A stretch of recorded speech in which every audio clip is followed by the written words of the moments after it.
Savol. Assalomu alaykum ustoz. Sizdan muhim bir masalani so'raydigan. Mening hamshiram to'y qilg'ali 2 yildan oshgan. Eri sog'-salomat, to'liq kirmi bor kishi. Sanglimga taqilgan zibuzinnat oltinlar zakat nisobiga yetibdikan, qaynonasi uning zakatini sanglimning o'zining berishini aytibdi. Sanglim oila ayoli, kirmi yo'q. Eri bergani bor xolos. Ammo atrofidagilar o'zining zibuzinnatlaridan setib o'zining berishini aytibdi. Bundaq gapni anglab boqmabdikanmiz. Ayollar to'y qilgandan keyin chiqimlari eriga taalluq emasmi? Ayol kishining zibuzinnatlariga zakat kelsa, eri berish kerak emasmi? Agar hamshiram o'z zibuzinnatlaridan setib beradigan ish bo'lsa, har yili oltinlardan setib beramdi. Eri faqat mas'ul bo'lmamdi. Bu haqda tushuncha berish bilan birga fatvo bersalar bo'ptikan. Alloh rozi bo'lsin.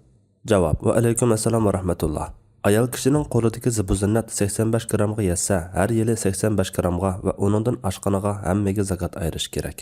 Bu mulk ayolning shaxsiy mulki bo'lg'achqa, uning zakatini egisi bo'lgan shu ayolning o'zi berish kerak. Eri berib qo'ymaydi. Ayollarning turmush chiqimlarini erlari qilib berish kerak, ammo zakatni eri berib qo'ymaydi. Ayolning o'zi qo'lidagi iqtisoddan beradi. Xuddi ayolning namozini eri o'qib qo'ymaganiga o'xshash. Bu nafiqa doirasidagi ish emas, balki farz ayn ibodatdir.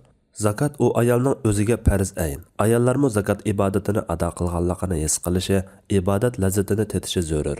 Shunga qo'lidagi mol-mulkning zakatini egisi ado qiladi. Buningga asosan ayollar qo'lidagi zibuzinnat oltinga naqd pullar bo'lsa qo'shib 40 dan birini har yili zakat ayiradi.